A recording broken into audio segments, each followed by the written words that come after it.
के बारे में जानते हैं कि कोलाइडल सॉल्यूशन क्या है। ए collide is a kind of solution in which the size of solute particles is intermediate between those in true solution and those in suspension। यानी कोलाइड्स जो है एक तरह का सॉल्यूशन है जिसमें सॉल्यूट पार्टिकल्स का जो साइज होता है वो ट्रू सॉल्यूशन और सस्पेंशन के बीच में होता है, यानी दोनों के सॉल्यूट पार्टिकल्स के साइज के बीच में के साइज सॉल्यूट पार्टिकल्स का कोलाइड्स में होता है। It appears to be homogeneous but actually it is heterogeneous। वैसे देखने में होमोजीनियस नेचर लगता है लेकिन एक्चुअली कोलाइड्स जो हैं वो हेट्रोजीनियस होते हैं। यानी एग्जाम्पल के तौर पे जैसे सोप सॉल्यूशन, अगर पानी में हम सोप को डिजॉल्व करते हैं तो आप देखते हैं कि सोप के पार्टिकल्स उसमें दिखाई पड़ते हैं। उसी तरह से मिल्क है, कई सारे कंस्टिट्यूएंट्स उस मिल्क के अंदर होते हैं। इंक है, डिफरेंट डाइस उस इंक के अंदर होती हैं। ब्लड है, जेली है, यानी colloids are also known as colloidal solution, यानी इसको कोलाइडल सॉल्यूशन भी कहते हैं। तो कोलाइड्स की जो प्रॉपर्टीज होती है वो सॉल्यूशन और सस्पेंशन दोनों के बीच की प्रॉपर्टीज होती हैं। यानी इसकी प्रॉपर्टीज आइए जानते हैं। Colloids are heterogeneous in nature though they appear to be homogeneous. Colloids are heterogeneous nature, colloids जो है हेट्रोजीनियस नेचर का होता है जबकि appears to be homogeneous. The size of particles in a colloid is between 1 nanometer and 100 nanometer in diameter, यानी particles का size solution में less than 1 nanometer and suspension में मोर देन 100 नैनोमीटर होता है। इस तरह से कोलाइड्स में जो पार्टिकल्स का साइज होता है वो दोनों के बीच 1 नैनोमीटर और 100 नैनोमीटर के बीच का साइज होता है। तीसरी प्रॉपर्टीज में particles are visible with the help of a microscope, यानी पार्टिकल्स इसमें दिखाई देते हैं लेकिन माइक्रोस्कोप की सहायता से हम उसको देखते हैं। The particles can pass through a filter paper, यानी जो पार्टिकल्स सॉलिड पार्टिकल्स हैं अगर हम फिल्टर करें तो वो कंप्लीटली पास आउट हो जाते हैं फिल्टर पेपर में, यानी उसके पार्टिकल्स फिल्टर्ड नहीं हो पाते हैं।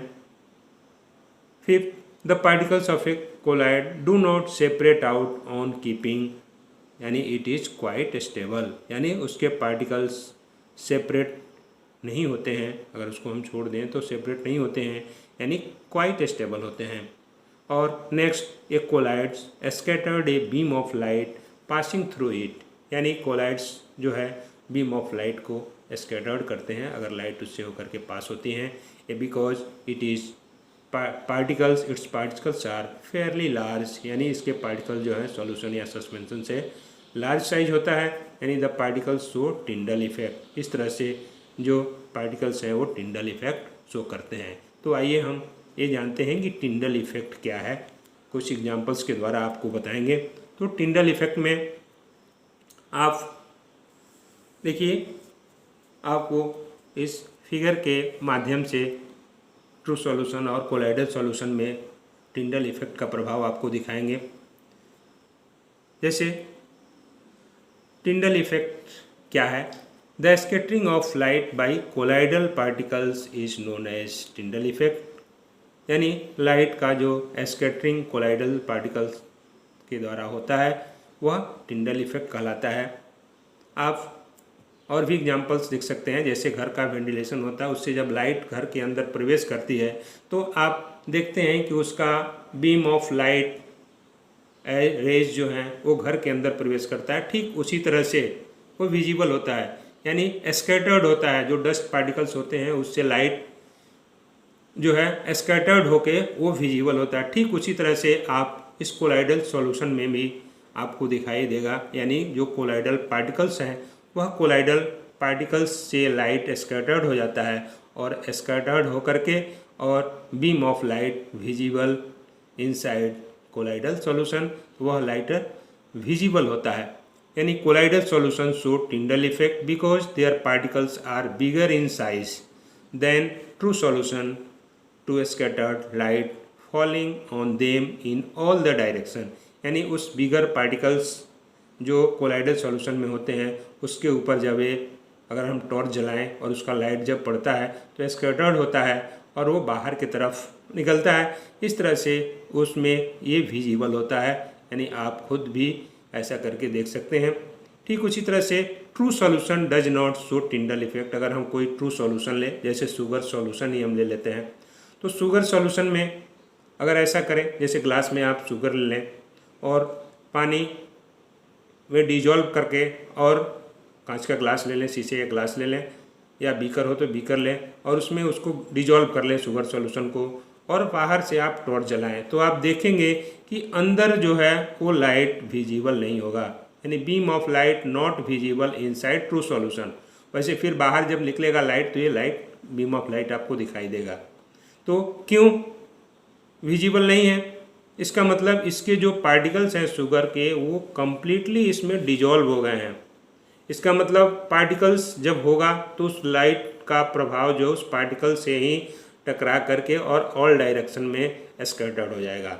वही कोलाइडल सॉल्यूशन में जो पार्टिकल्स हैं वो बिगर साइज के हैं और जो ही टॉर्च हम जलाते हैं उसके ऊपर पड़ता है तो वो स्कैटर्ड होते हैं और इस तरह से वो बीम ऑफ लाइट जो है उसमें विजिबल यानी नज़र दिखाई देने लगता है, और जैसे अंदर दिखाई देता है फिर ठीक उसी तरह से बाहर भी उसका लाइट आपको विजिबल होता है।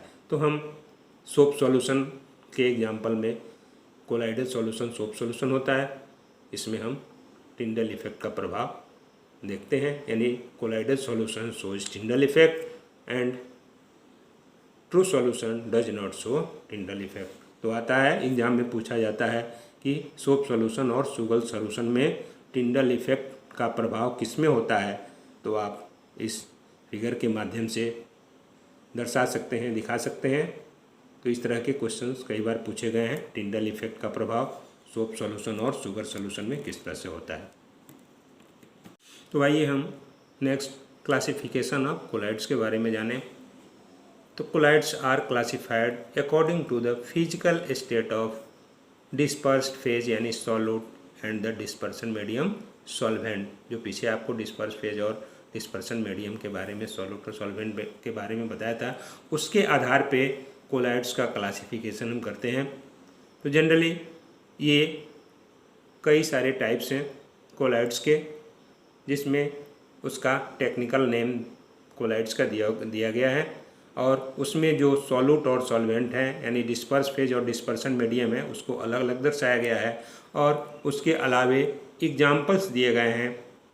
तो इस चार्ट के माध्यम से आपको कंप्लीट कोलाइड्स का क्लासिफिकेशन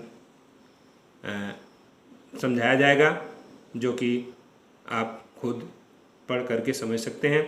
तो आइए हम देखते हैं फर्स्ट क्लासिफिकेशन सॉल।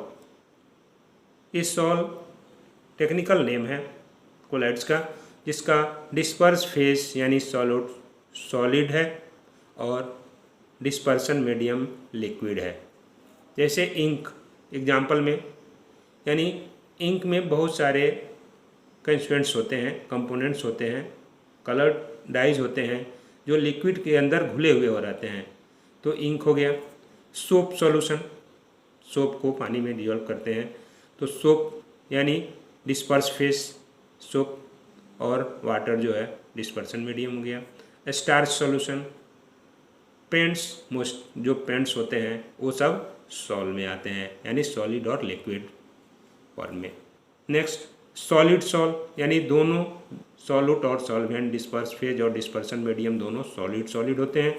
जैसे coloured gem stone, gem stones, ruby, ये स्टोन्स होते हैं जो अंगूठी वगैरह लोग में पहनते हैं, या क्या कहेंगे आप, रूबी, ये स्टोन पत्थर टाइप है, चमकीला होता है, जो अंगूठी में या ऑर्नामेंट्स जो बनाए जाते हैं उसके अंदर भी लगाया जाता है। तो ये एक तरह का सॉलिड सॉल का एग्जाम्पल है। नेक्स्ट एरोसॉल, जिसमें डिस्पर्स फेज सॉल्यूट में सॉलिड और डिस्पर्सन मीडियम गैस, सॉलिड और गैस, जैसे स्मोक धुआं आप देखते हो, उसके अंदर डस्ट पार्टिकल्स होते हैं और वह गैसियस फॉर्म यानी ऑक्सीजन में या कार्बन डाइऑक्साइड में मिक्सअप हो जाते हैं। तो स्मोक, एरोसॉल, सॉलिड और गैस का मिक्सचर कोलाइड्स है। ऑटोमोबाइल एग्जॉस्ट, जो गाड़ियों से जो एग्जॉस्ट निकलते हैं, ये सॉलिड और गैस के एग्जाम्पल्स हो गए। ठीक, दूसरा एरोसॉल में लिक्विड और गैस, जैसे हेयर स्प्रे, आप बालों में स्प्रे करते हैं तो वो लिक्विड और गैस दोनों का मिक्सअप होता है, जैसे फॉग, मिस्ट, कोहरा, कुहासा, क्लाउड्स, बादल, तो ये सब लिक्विड और गैस एरोसॉल के एग्जाम्पल्स हो गए। नेक्स्ट इमल्सन, जिसमें लिक्विड और लिक्विड का दोनों फेस और डिस्पर्सन मीडियम दोनों लिक्विड होते हैं, जैसे आपका मिल्क है, बटर है, फेस क्रीम है, ये सब इमल्सन में आते हैं। तो एग्जाम्पल पूछा जा सकता है कि इमल्सन, व्हाट इज इमल्सन? तो emulsion is a colloids having disperse phase liquid and dispersion medium is also liquid, and example के रूप में मिल्क, बटर, फेस क्रीम आप दे सकते हैं। ठीक उसी तरह से नेक्स्ट फोम, ये भी कोलाइड्स का एक फॉर्म है, जिसमें डिस्पर्स फेज सॉल्यूट यानी गैसियस फॉर्म में होता है और डिस्पर्सन मीडियम लिक्विड होता है, जैसे फायर एक्सटिंग्विशर फोम, आग बुझाने वाला यंत्र होता है, उससे का जो फोम होता है वह गैस और लिक्विड का मिक्सचर होता है। सोप बबल्स, साबुन के बबल्स जो होते हैं उसमें भी गैस और लिक्विड का फॉर्म होता है। शेविंग क्रीम, बियर फोम, तो ये सब फोम के तहत आते हैं। नेक्स्ट सॉलिड फोम होता है, जिसमें गैस और सॉलिड, गैस के साथ सॉलिड, जैसे इंसुलेटिंग फोम है, फोम रबड़ है, स्पंज है, ब्रेड है, तो ये सब सॉलिड फोम में आते हैं। और नेक्स्ट जेल, तरह तरह के जेल जो इस्तेमाल आप करते हो, इसमें सॉलिड और लिक्विड, सॉलिड में डिस्पर्स फेज और लिक्विड में डिस्पर्सन मीडियम है, जैसे jellies, different types of jellies, gelatin, hair gel, ये सब जेल के तहत आते हैं। तो आपने क्लासिफिकेशन कोलाइड्स का देखा, जिसमें तरह तरह के डिफरेंट टाइप्स ऑफ कोलाइड्स, जिसका टेक्निकल नेम आपको दिया गया, उसका डिस्पर्स फेज और डिस्पर्सन मीडियम बताया गया और उसका एग्जाम्पल भी बताया गया। तो इस तरह से बहुत सारे क्वेश्चंस आपको पूछ दिए जाते हैं, what is sol, what is aerosol, what is emulsion, what is gel. तो आप ये टेबल अगर आपको ध्यान है तो सबका एग्जाम्पल आप दे सकते हैं। इस तरह से आप सॉल्यूशन, सस्पेंशन और कोलाइड्स के बारे में डिटेल आप पढ़ लिए। इसका आपको पीडीएफ में नोट्स भेजा जाएगा, जो आप नोटबुक में शेयर कर लेंगे और जहाँ भी दिक्कत होगी आप क्वेश्चन पूछ सकते हैं, समझ सकते हैं।